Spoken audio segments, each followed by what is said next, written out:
अल्लाहुम्मा सल्ली अला मुहम्मद। औज़ु बिल्लाहिस समीउल अलीम मिनश शैतानिर रजीम। बिस्मिल्लाहिर रहमानिर रहीम। अल्हम्दुलिल्लाहि रब्बिल आलमीन वस्सलातु वस्सलामु अला अशरफिल अंबिया वल मुरसलीन खातमिन नबिय्यीन व शाफ़िइल महशर सय्यदनल मुसद्दद बशीरनल मुमज्जद नज़ीरनल मुअय्यद अल मुस्तफ़ल अमजद अल महमूदिल अहमद अबिल क़ासिम मोहम्मद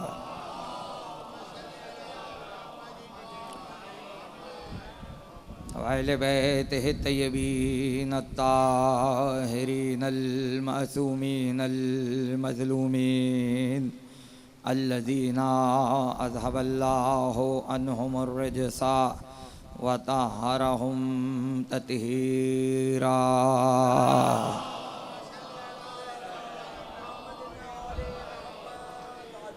व लअनतुल्लाहि अला अअदाइहिम व गासिब हुकूकिहिम व मुनकिर फ़ज़ाइलिहिम अजमईन।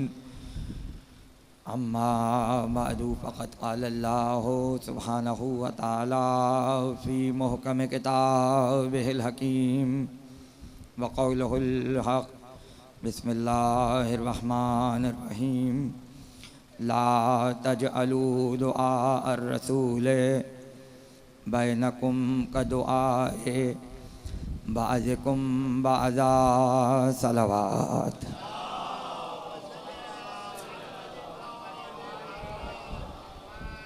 एक मरतबा बावाज़ बुलंद सलावत पढ़े आप हज़रात।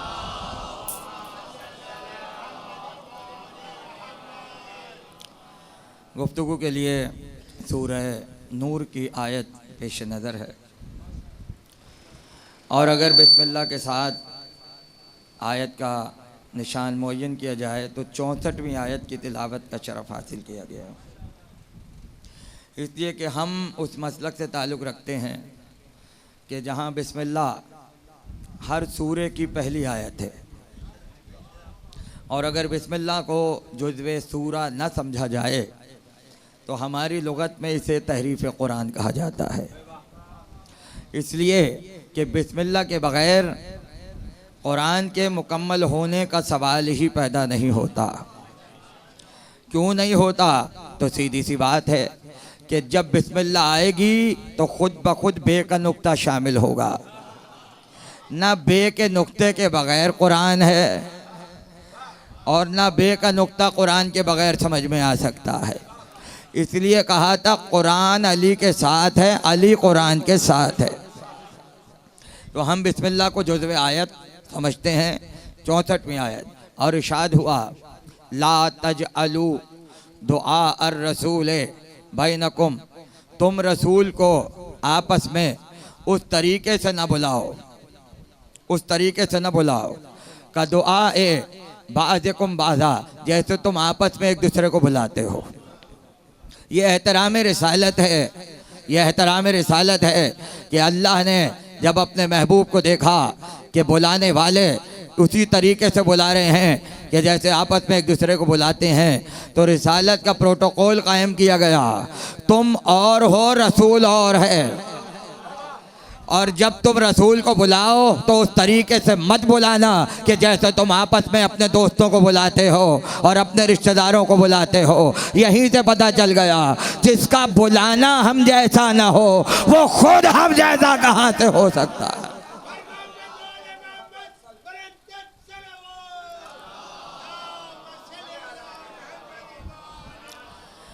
लिहाजा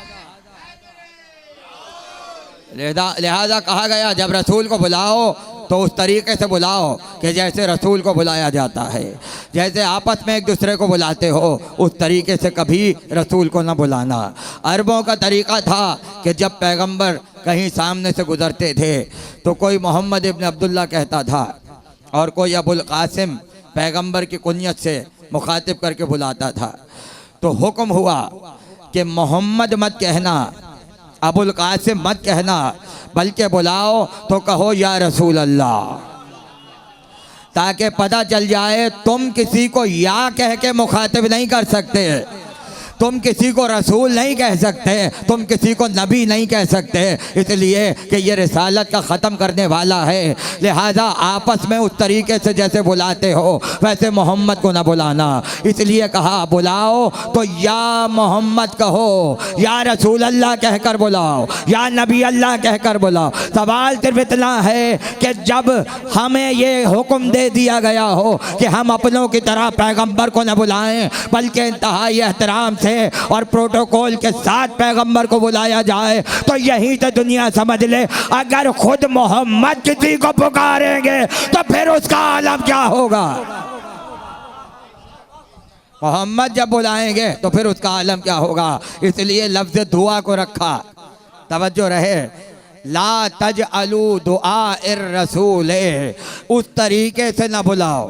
तवज्जो रहे, दुआ का मतलब है बुलाना, दुआ का मतलब है बुलाना। अब समझ में आया, अल्लाह ने लफ्ज़ दुआ अपने हबीब के लिए भी रखा है, सिर्फ अपने लिए नहीं रखा है, मोहम्मद मुस्तफ़ा के लिए भी लफ्ज़ दुआ को रखा और कहा दुआ दुआ अर रसूल, यानी रसूल को जब बुलाना हो तो ऐसे न बुलाओ जैसे आपस में बुलाते हैं। साहिबान फ़हम तशरीफ़ फरमा है और ज़्यादा तफसील में जाने का वक्त मेरे पास नहीं है, इसलिए कि ताख़ीर बहरहाल हो गई है और यहाँ से मुझे कहीं और भी जाना है। तो मैं मुख्तसरन कह दूँ कि दुआ ही से बना है नदओ, और मुबाहिला में यही लफ्ज़ रखकर बताया कि जो लफ्ज़ अल्लाह के लिए है वही रसूल के लिए है, जो रसूल के लिए है वही आले मोहम्मद के लिए है। मुबाहिला में ये नहीं कहा था तुम अपने बेटों को लाओ, हम अपने बेटों को लाएंगे, न तो ओ का लफ्ज़ रख के बताया तुम अपने बेटों को बुलाओ, हम अपने बेटों को बुलाएंगे। तो हम उन्हीं को बुलाते हैं जिन्हें खुदा ने बुलाने का कहा। दुआ किसी को बुलाना, दुआ के माने बुलाना, और एक और लफ्ज़ है इससे मिलता जुलता, निदा, निदा के माने बुलाना, दुआ के माने बुलाना, दोनों एक ही माना, मगर एक फ़र्क है। फ़र्क क्या है? बुलाया इशारे से भी जा सकता है,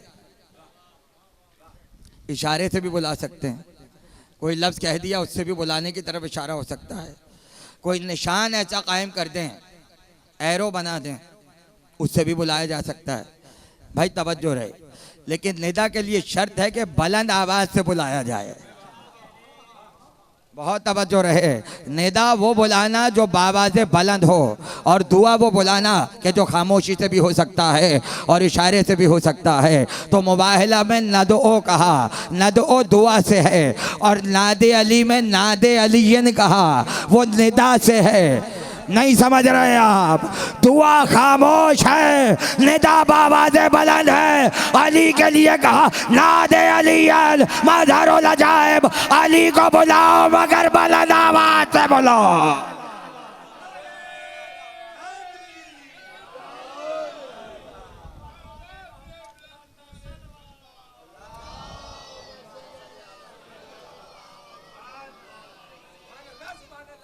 अली को बुलाओ यानी या अली कहो तो बाबा से बुलंद कहो। भाई बहुत तवज्जो, दुआ खामोशी से हो सकती है मगर निदा के लिए बुलंद आवाज़ से पुकारना पड़ेगा। तवज्जो है? तो पैगंबर को ऐसे बुलाओ जैसे बुलाने का हक है। लिहाजा कुछ चीज़ें उम्मत के लिए हैं, रसूल के लिए नहीं है, और कुछ चीज़ें रसूल के लिए हैं, उम्मत के लिए नहीं है। मसलन तहज्जुद रसूल पे वाजिब थी, आप पर वाजिब नहीं है। बहुत तवज्जो रहे, रसूल पर वाजिब है, उम्मत पे तहज्जुद वाजिब नहीं है। आप एक वक्त में 4 से ज़्यादा शादियां नहीं कर सकते। रसूल के लिए इजाज़त है, तवज्जो रहे। और 2 रोज़े आप नहीं मिला सकते, बीच में अफ्तार करना वाजिब है। रसूल को इख्तियार है, अफ्तार करे या ना करे, पैगंबर का रोज़ा शुमार होता है। और बहुत सी चीज़ें आप पर जायज़ हैं, रसूल के लिए जायज़ नहीं है।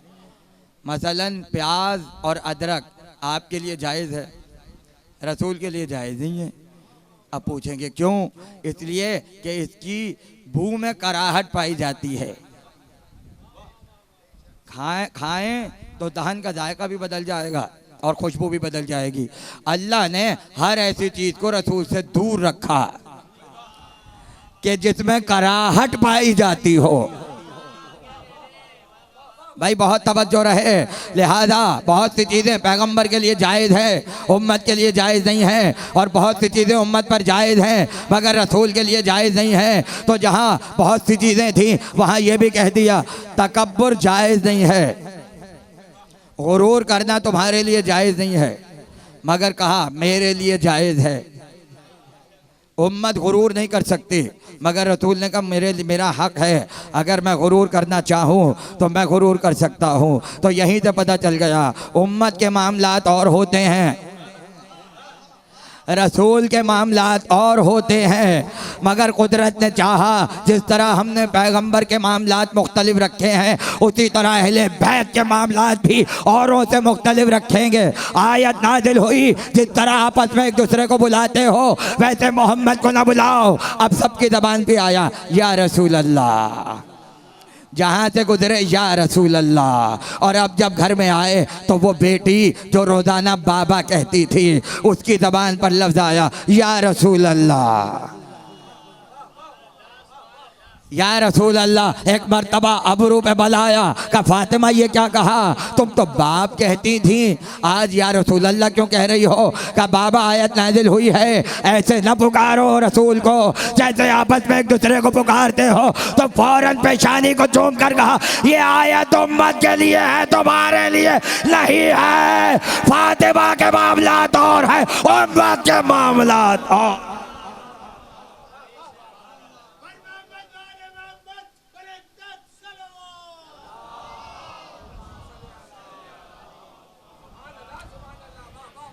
क्या किसी को हक है कि किसी को बेटा कहे, या किसी को हक है किसी को भाई कह दे बिला वजह?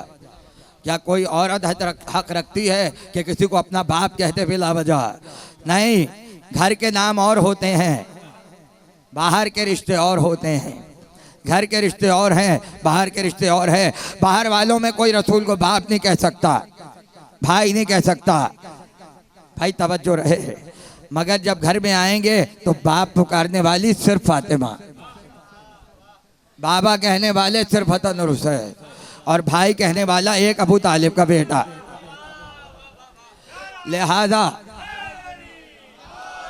लिहाजा सब कहेंगे तो रसूल कहेंगे। और ये जो 4 दीवारी के अंदर घर वाले हैं, ये जो चादर के नीचे हैं, ये रिश्तों से पुकारेंगे। अली नहीं कहेंगे या रसूल अल्लाह, हसन और हुसैन नहीं कहेंगे या रसूल अल्लाह, फातिमा नहीं कहेंगी या रसूल अल्लाह, ये बाबा कहेंगे, ये भाई कहेंगे। और सिर्फ दुनिया में नहीं, अली को जब भाई बनाया तो कहा था अंता अखी फिद दुनिया वल आखिरा। बात समझ में आई? सिर्फ दुनिया में नहीं, आखिरत में भी है। तो पता चला आखिरत में सब रसूल कहेंगे, अली उस वक्त भी भाई कह रहे होंगे रसूल। अंता अखी फिर दुनिया वल आखिरा, तुम दुनिया में भी मेरे भाई हो और आखिरत में भी मेरे भाई हो। लिहाजा मना कर दिया तुम बाबा कहना, तुम्हें नहीं कहना है। भाई तवज्जो। तो पता चला जैसे रसूल के मामलात अलग हैं वैसे आले मोहम्मद के मामलात भी अलग हैं। लिहाजा कह दिया तकब्बुर जायज़ नहीं है, मगर मैं तकब्बुर कर सकता हूँ। खंदक की लड़ाई ख़त्म हुई, एक हाथ में जुल्फ़िकार थी, एक हाथ में अमर इब्न अब्दुवुद का सर था और अली इतराते हुए चल रहे थे। असहाब ने देखा और देख कर कहा या रसूल अल्लाह, आप तो कहते थे कि तकब्बुर किसी के लिए जायज़ नहीं है। देख नहीं रहे अली कितना इतरा के चल रहे हैं। अली कितने तकब्बुर के साथ चल रहे हैं, तो मुस्कुरा के कहा तुम्हारे लिए जायज नहीं है, अली के लिए तकब्बुर जायज।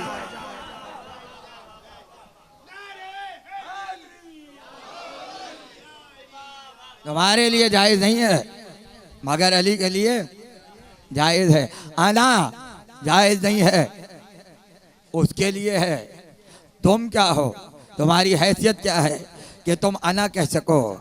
मगर जब कहा अना वाली में नूर वाहिद, अना मदीनतुल इल्म वालियुन बाबुहा, पूरी उम्मत को जिस रसूल ने अना से मना किया वो खुद अना करे तो आले मोहम्मद पे आगे करे। हुसैन मिन्नी व अना मिन हुसैन, अना वाली मिन नूरिल वाहिद, अना मदीनतुल इल्म वालियुल बाबुहा। अना जायज नहीं है मगर आले मोहम्मद के मामले में जायज है। तो हम कहाँ बैठे हैं, हम भी कहने का हक रखते हैं अना मजलूलुल हुसैन। सलावत पढ़े आले मोहम्मद पर। एक मरतबा और बुलंद तरीन सलावत पढ़े।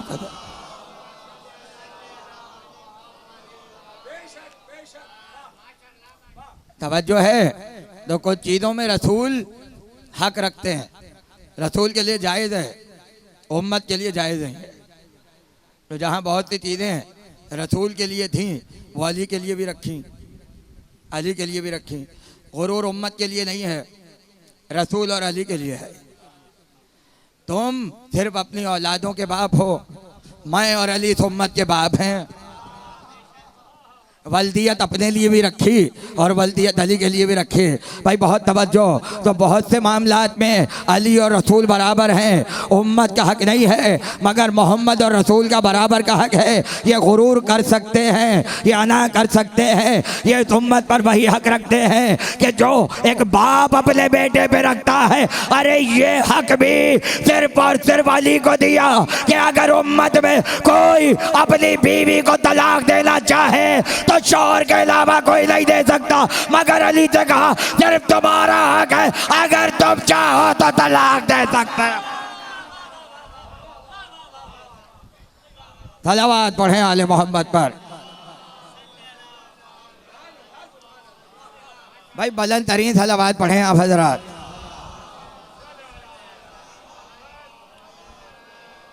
वहां एक हक अली को और दिया जो किसी के पास नहीं है।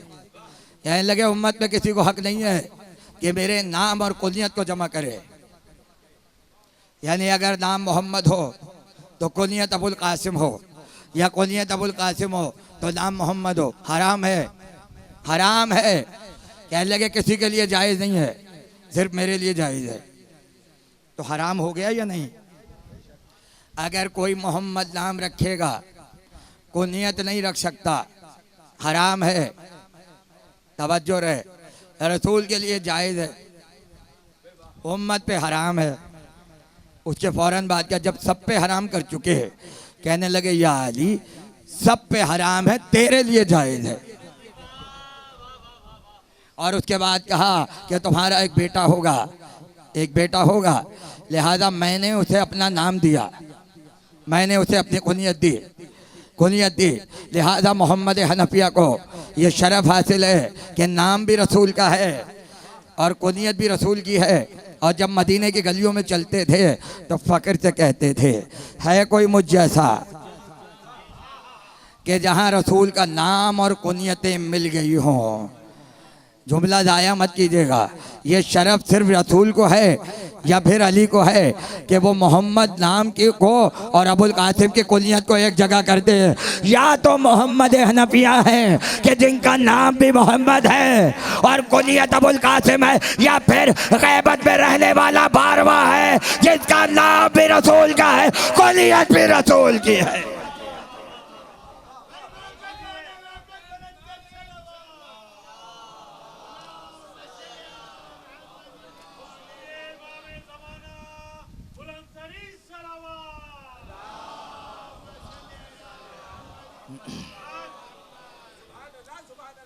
तवज्जो है हज़रात की। इसलिए बाद रसूल मसला उठा मोहम्मद हनफिया कि मादर गिरामी कबीला बनी हनीफ से थी, हनीफ और उसी से हनफिया। भाई क्या खास बात थी कि मोहम्मद इब्ने अली कहलाने के बजाय मोहम्मद इब्ने हनफिया कहलाए अपने कबीले की निस्बत से। बहुत तवज्जो कीजिएगा, अगर कोई 1 रुपए की ज़कात दे तो इसका मतलब ऑटोमेटिकली ये है कि 40 रुपए इसके पास हैं। ज़कात का जो निसाब है, जितने की ज़कात दी जा रही है, उससे मालियत का पता चलेगा। अगर 100 रुपए दे रहा है तो कितने रुपए इसके पास होंगे कि जिसकी ज़कात अदा की है। तो पता चला अल्लाह ने निज़ाम ऐसा रखा कि जब कोई ज़कात देता है तो मालिक की मालियत का भी पता चल जाता है। अब अगर अली रुकू में ज़कात दे रहे हो तो सबसे पहले ये देखो कि ज़कात में दे क्या रहे हैं, उससे पता चल जाएगा कितने की मालियत अली के पास है। और नहीं फरमा रहे आप।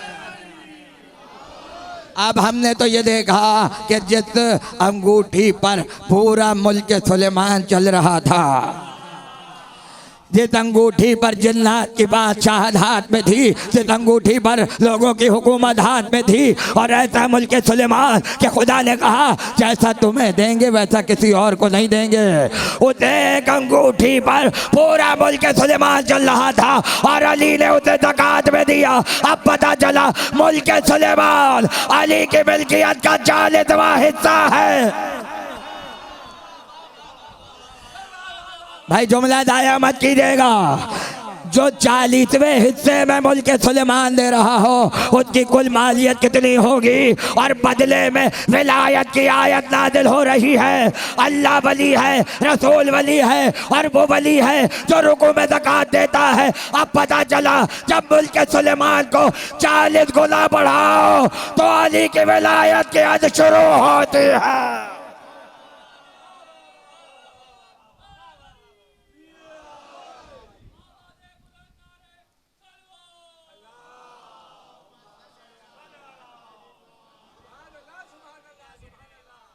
इसे कहा जाता है ज़कात, कि जो मालियत का भी इजहार कर देती है।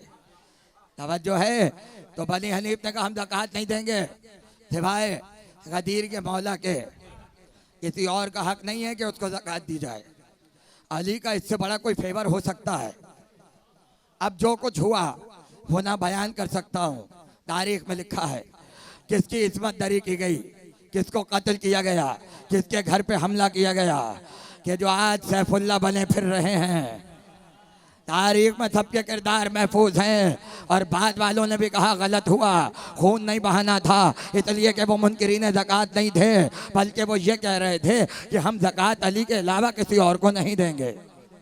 अब क्या हुआ, औरतें असीर हुई और असीर करके लाई गई मदीने में, और लोगों ने अपनी चादरें फेंकना शुरू की। चादर फेंकने का मतलब है ये औरत हमारी, ये कनीज हमारी। उन्हीं में हजरत खौला सलामुल्लाह अलैहा मादर हजरत मोहम्मद हनफिया उन्हीं में थी, उन्हीं में थी। एक मरतबा कुछ लोगों ने चाहा कि अपनी मिल्कियत में लें, तो पलट के कहने लगी मैं तुम्हारे लिए नहीं हूँ। भाई तवज्जो रहे, मैं तुम लोगों के लिए नहीं हूँ। लोगों ने कहा फिर क्या मैं उसी की मिल्कियत में जाऊंगी जो ये बता दे कि मेरी माँ ने मेरी विलादत के वक्त मुझसे क्या कहा था। मैं उसी के घर जाऊंगी जो बता दे कि वक्त विलादत मेरी माँ ने मुझसे क्या कहा था, और ये बता दे कि इस वक्त मेरे बाजू पे क्या बंधा हुआ है और उसमें क्या लिखा हुआ है। जो ये बता देगा बस मैं उसी की होंगी, उसके अलावा किसी के पास नहीं जाऊंगी। अब जब कोई ना आ सका तो अबू तालिब का बेटा ही आगे बढ़ा, और अली ने बढ़ के कहा हट जाओ ताकि मैं 2 बातें इससे कर लूँ, उसके बाद फैसला होगा कि इसको कहाँ जाना है और कहाँ नहीं जाना है। उसके बाद अली ने कहा कि तुम फला महीने की फला तारीख को इस दुनिया में आई थी, और जब तुम आई थी तो एक हातिफ ने निदा दी थी कि ये आने वाली अपने अहद के सबसे अजीम इंसान की ज़ौजा बनेगी। भाई तवज्जो रहे। और इससे वो बेटा पैदा होगा जिसका नाम मोहम्मद होगा और उसकी कुनियत भी मोहम्मद की होगी। ये बातें तुम्हारी माँ ने एक तख्ती पर लिख दी थी और तख्ती को उस कमरे में दफना दिया था जिस कमरे में तुम पैदा हुई थी। उसके बाद अली ने कहा, जब इस्लाम का लश्कर तुम्हें गिरफ्तार करने के लिए ले जा रहा था तो तुमने उस तख्ती को ज़मीन से निकाला और निकाल के अपने बाजू पे बांधा और इस वक्त वो तख्ती तुम्हारे बाजू पर बंधी हुई है। एक मर्तबा तख्ती को खोला, अब जब खोल के देखा तो वही लिखा था जो अली ने कहा था।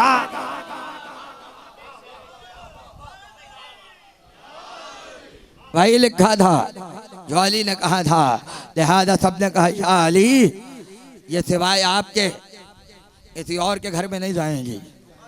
आई तो माँ बनी मोहम्मद हनफिया की, मोहम्मद हनफिया। और इतने बहादुर थे, इतने बहादुर थे कि पूरी पूरी ज़िरा अपने हाथ से चीर देते थे, पूरी पूरी ज़िरा तोड़ देते थे। अक्सर ऐसा हुआ कि ज़िरा पहनी और हाथ से इजाफी ज़िरा लटक रही थी तो अपने हाथ से नोच के फेंक दिया। ये अली का बेटा है जिसे लोहे को काटने के लिए हथियारों की ज़रूरत नहीं होती। इनके हाथों में भी कुछ अली के असरात हैं। ये लोहा गोया नरम हो जाता है। भाई तवज्जो रहे, नरम हो जाता है। इतने बहादुर कि जब जमल में अली ने भेजा था तो तीर आते थे, रुक जाते थे, ढाल को चेहरे पे लेते थे, फिर आगे बढ़ते थे, फिर तीर आते थे, ढाल को अपने चेहरे पे लेते थे और हमला करके वापस आए। उसके बाद अली ने हसन और हुसैन को भेजा। हसन गए, तीरों की परवाह नहीं की। भाई तवज्जो रहे, तीर आए, तलवार से काटा, आगे बढ़ गए, फिर तीर आए, तलवार से काटा, आगे बढ़ गए, हमला करके वापस आए। हुसैन गए, यही हुआ, तीरों को काटा, हमला करके वापस आए। लोगों ने कहा, या अली, हैं तो तीनों आपके बेटे। लेकिन एक बात समझ में नहीं आई कि मोहम्मद हनफिया गए तो ढाल चेहरे पे ले रहे थे और जब हसन और हुसैन गए तो तीरों की परवाह नहीं कर रहे थे। मुस्कुराए और मुस्कुरा के कहा, ये शीर मादर का असर है।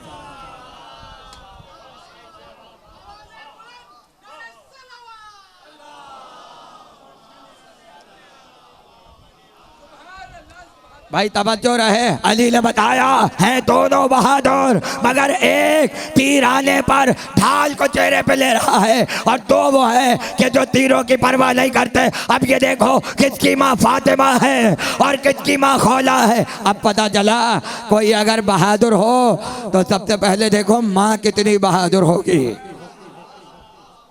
अली ने बतलाया, ये शीर मादर का असर है। इसका मतलब ये है कि बहादुरी वो सिफत है जो बाप से नहीं मिलती, माँ से मिलती है।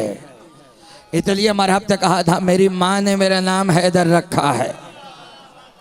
बहादुरी का तारुफ अली ने माँ से करवाया है। अगर बेटा बहादुर है तो इसका मतलब है माँ बहादुर है, और अगर माँ बहादुर आए तो बेटा लाजमी बहादुर होगा। अब समझ में आया, अगर अब्बास की बहादुरी का चोरा हो तो अब्बास बाद में है, पहले तो जो माँ के चले बहादुर है। इसलिए कहा था, बहादुर कबीले की बहादुर औरत, बहादुर कबीले की बहादुर औरत। लिहाजा बतलाया, ऐसे पुकारो कि जैसे पुकारने का हक है। तो हमने रसूल को वैसे पुकारा जैसा पुकारने का हक है। कमाल है, कमाल है। जब हसन अली को बुलाते थे तो कहते थे, या अबल हुसैन, और जब हुसैन बुलाते थे कहते थे, या अबल हसन। नहीं समझे? हुसैन ने बुलाया तो कहा, ए हुसैन के बाप, और जब हुसैन ने बुलाया तो कहा, ए हसन के बाप। हसन कह रहे हैं हुसैन के बाप, हुसैन कह रहे हैं हसन के बाप। बुलाने का तरीका समझ में आया? भाई तवज्जो रहे। तो जिस घराने पर फजीलतों का खात्मा हो जाए और दुनिया को फजीलतें उस घराने से मिल रही हो, अगर उस घराने में किसी को अबुल फजल कह के बुलाया जाए तो फिर दुनिया समझे कि उसकी अज़मतों का आलम क्या होगा, उसकी फजीलतों का आलम क्या होगा। कुछ शख्सियतें होती हैं कि जो औरों की सिफ़ात को ज़ाहिर करती हैं। मैंने बहुत अहम जुमला कहा है, उनसे औरों की सिफ़तें ज़ाहिर होती हैं। अब्बास की सिफ़त ज़ाहिर ना होती, इस अंदाज से ज़ाहिर ना होती अगर 4 बरस की बच्ची ना होती। सकीना ने अब्बास की वफ़ा का इजहार किया कि वफ़ा कहा किसको जाता है, जानिसारी कहा किसको जाता है। इस मजलिस में इंतहाई अक़ीदत के साथ वो मोमिनीन हाजिर होते हैं कि जो 4 बरस की शहज़ादी का पुरसा पेश करने के लिए आते हैं।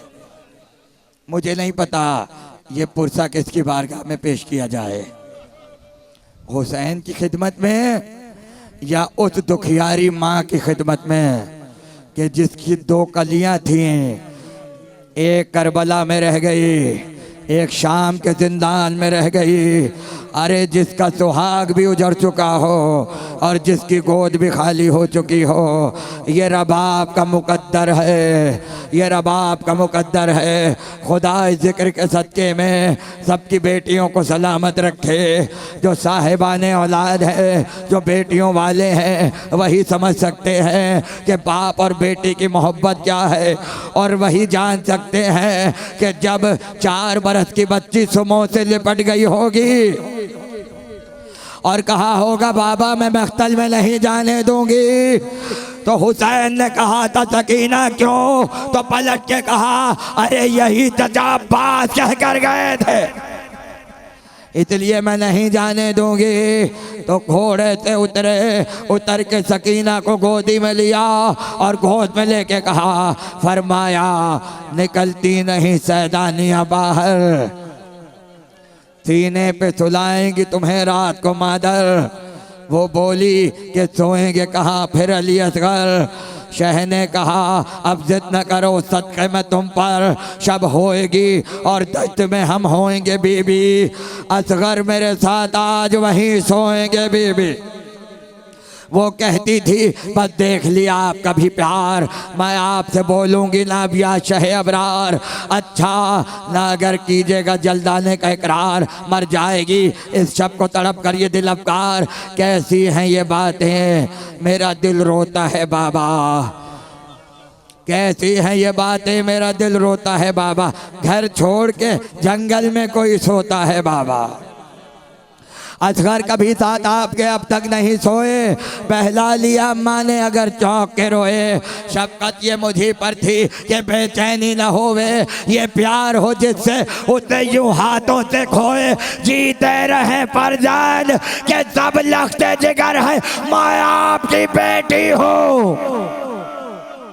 वो अम्मा के पितर हैं। शह ने कहा अब सब्र करो बाप को जानी, क्या देती हो अब्बास को पैगाम ज़बानी। ऊदे हैं लबे लाल ये है तशना दहानी, मिलता है तो बीबी के लिए लाते हैं पानी। महबूबे इलाही के नवासे हैं सकीना। बैत सुनेंगे आप क्या क़यामत की बैत है, महबूब इलाही के नवासे हैं सकीना। हम भी तो कई रोज़ के प्यासे हैं सकीना, हम भी तो कई रोज़ के प्यासे हैं सकीना। उसके बाद जुमला कहा कि अब यूं बसर करो जो यतीमों का तौर है, राहत के दिन गुजर गए ये फसल और है। अब यूं बसर करो तो यतीमों का तौर है। नन्हे से हाथ जोड़ के बोली वो लाला फाम, बतलाइए मुझे कि यतीमी है किसका नाम। आंखों से खून बहा के ये कहने लगे इमाम, खुल जाएगा ये दर्द अलम तुम पे ताबा शाम। बीबी ना पूछो कुछ ये मुसीबत अजीम है, मर जाए जिसका बाप वो बच्चा यतीम है। बेटी को रुखसत किया, बेटी को रुखसत किया, मैदान में आए और उस वक्त सकीना ने हुसैन को शाम गरीबा में देखा। शाम गरीबा में देखा और उसके बाद 11वीं मुहर्रम को देखा जब लाशे से काफिले को गुजारा गया तो सकीना ने अपने आप को नाके से गिराया और जब हुसैन का पामाल लाशा देखा तो लाशे की तरफ इशारा करके कहा, अरे फूफी अम्मा क्या यही मेरे बाबा का लाशा है? ऐ फूफी अम्मा क्या यही मेरे बाबा का लाशा है? हाँ दादारो, हुसैन वसीयत करके गए थे कि ज़ैनब मेरी सकीना से होशियार, ज़ैनब मेरी सकीना से होशियार रहना। इसलिए ज़ैनब ने हर मंजिल पे सकीना को याद रखा। मगर जालिम कभी किसी नाके पे बिठाते थे, अरे कभी कहीं रस्सियों से बांधते थे, कभी पैदल चलाते थे, कभी नाके पे बिठाते थे। एक मर्तबा वो मंजिल आई कि सरे हुसैन चलते चलते रुक गया और जिस नेज़े पे हुसैन का सर था वो नेज़ा ज़मीन में जज्ब हो गया, ज़मीन में पेवस्त हो गया। काफिला आगे नहीं बढ़ पा रहा था।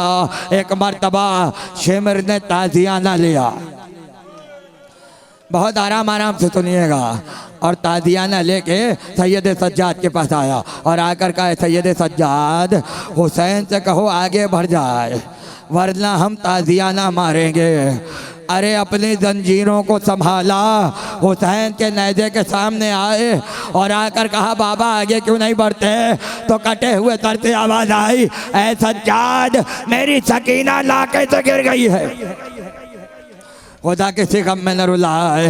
अरे जब तक सकीना नहीं आएगी काफिला आगे नहीं बढ़ेगा। एक मर्तबा जब ये जुमला ज़ैनब ने सुना अपने आप को नाके से गिरा दिया।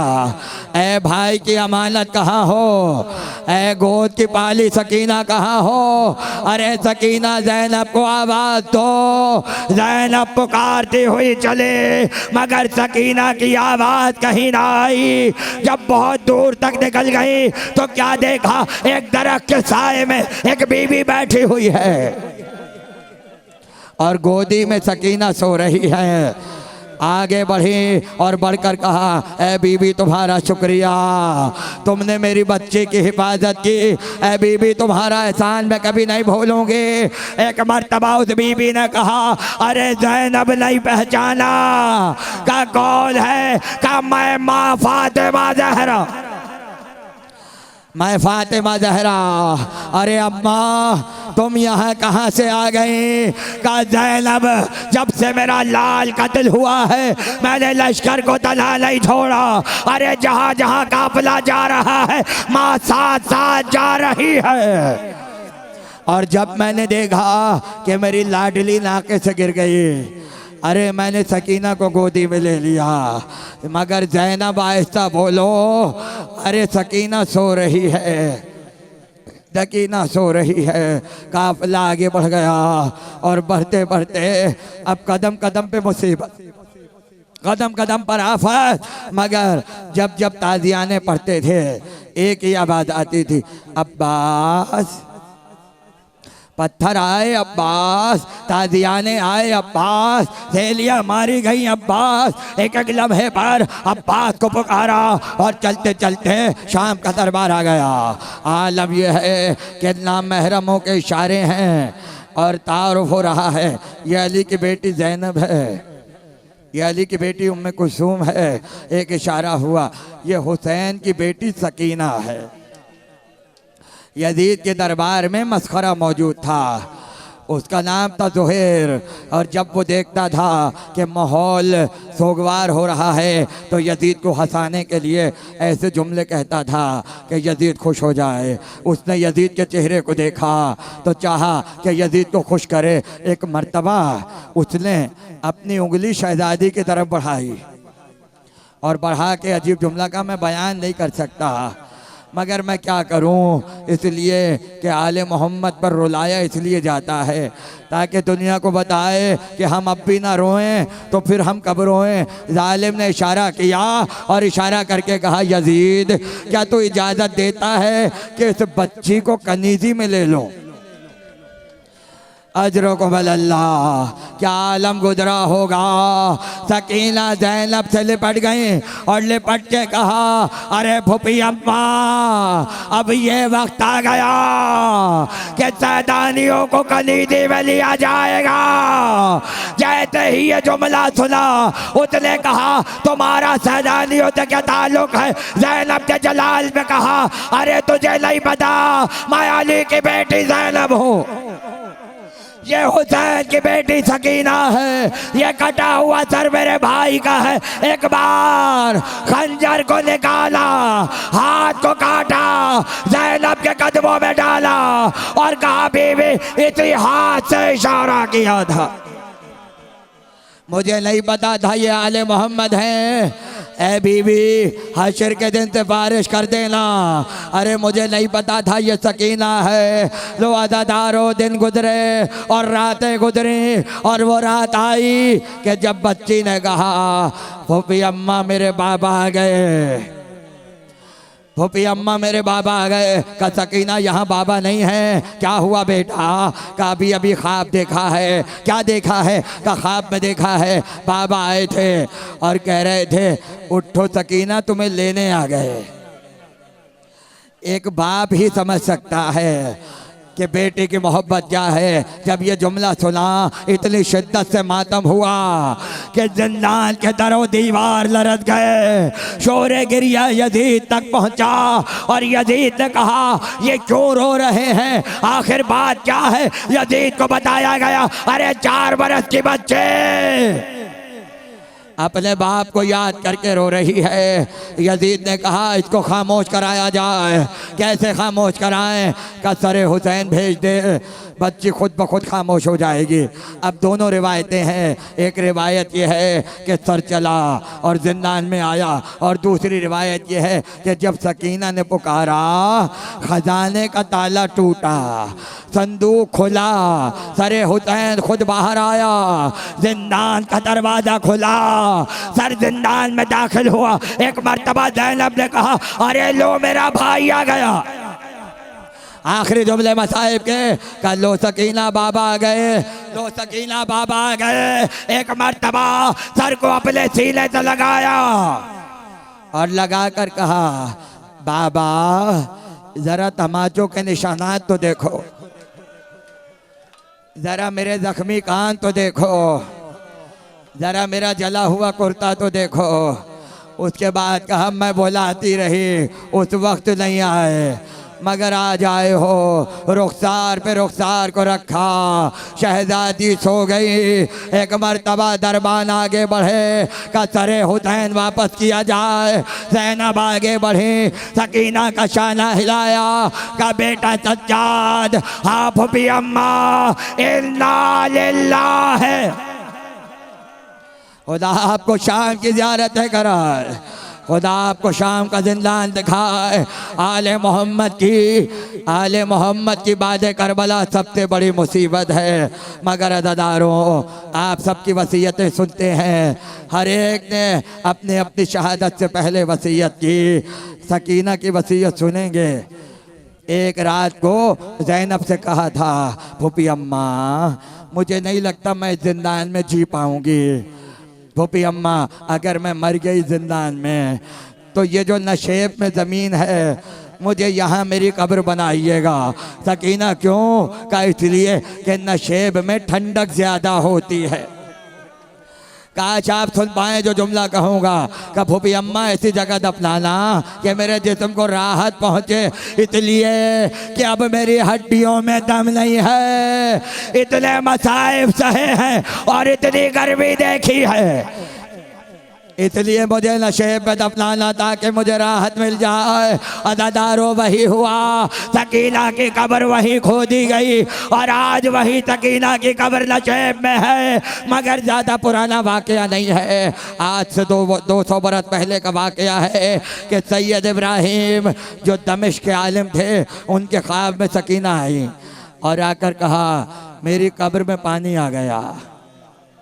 आखिरी दो जुमले मसाहिब के, सैयद इब्राहिम मेरी कब्र की मुरम्मत करवाओ। चारों बेटियां थीं, चारों के ख्वाब में आई।